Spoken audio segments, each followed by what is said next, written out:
আপনার নামে কেউ ভুয়া ফেসবুক অ্যাকাউন্ট খুলেছে এবং সেই অ্যাকাউন্ট থেকে আপনার নামে বিভিন্ন ধরনের কুৎসা রটনা করছে বা আপনাকে বিভিন্ন ধরনের হুমকি প্রদান করছে, ফেসবুকের মাধ্যমে হোক বা অনলাইনের যে কোনো মাধ্যমে হোক, যে কোনোভাবে আপনাকে অনলাইনে বা সাইবার মাধ্যমে আপনাকে হুমকি প্রদান করছে বা আপনার মানহানি করছে বা যে কোনো সমস্যা সৃষ্টি করছে, সেই মুহূর্তে আপনি কি করবেন বা আইনগত কি পদক্ষেপ নেবেন? প্রথমে আপনার দায়িত্ব, আপনি যেই তথ্য প্রমাণগুলো আছে সেই তথ্য প্রমাণগুলো সংগ্রহ করবেন। সেক্ষেত্রে আপনাকে হুমকি প্রদান করা হলো বা আপনার নামে যে ভুয়া ফেসবুক অ্যাকাউন্ট খোলা হলো বা আপনার যে মানহানিকর বিবৃতি ফেসবুকে ছড়িয়ে দেওয়া হলো বা বিভিন্ন অনলাইন মাধ্যমে ছড়িয়ে দেওয়া হলো, এইগুলো আপনি সংরক্ষণ করবেন এবং সেগুলোর দিন তারিখ এগুলো সংরক্ষণ করবেন।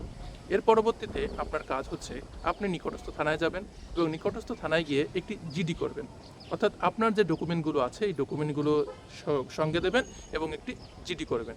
এর পরবর্তীতে আপনি যদি কোনো নারী হন, সেক্ষেত্রে পুলিশের একটা উইং আছে, সাইবার সিকিউরিটি ফর উইমেন, এরকম একটা উইং আছে, সেখানে আপনি সেই তথ্যটি জানাতে পারেন এবং সাইবার ক্রাইম ট্রাইব্যুনালে একটি মামলা দায়ের করতে পারবেন।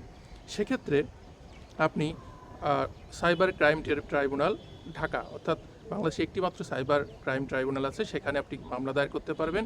এছাড়াও আপনি যদি মামলা দায়ের করার আগে কোনো প্রতিকার চান, সেক্ষেত্রে জাতীয় জরুরি সেবা, ওখানে আপনি একটি অভিযোগ দায়ের করতে পারেন, অথবা সাইবার ক্রাইম হেল্প ডেস্কে আপনি আপনার তথ্যটি জানাতে পারেন এবং এক্ষেত্রে সাইবার ক্রাইম হেল্প ডেস্কের মাধ্যমে আপনার প্রতিকার দেওয়া হবে।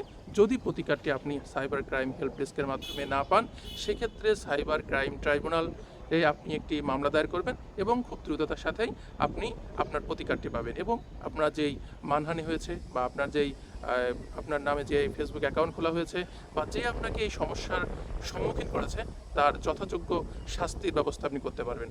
ধন্যবাদ। আসসালামু আলাইকুম। তাহলে স্টুডিওর সাথে থাকবেন এবং সাইবার মাধ্যমে আপনি যথাসম্ভব সচেতন থাকবেন। কোনো বিপজ্জনক লিঙ্ক, বিপজ্জনক কিছুতে আপনি ক্লিক করবেন না এবং সেখানে সচেতনতা অবলম্বন করবেন। ধন্যবাদ। আসসালামু আলাইকুম।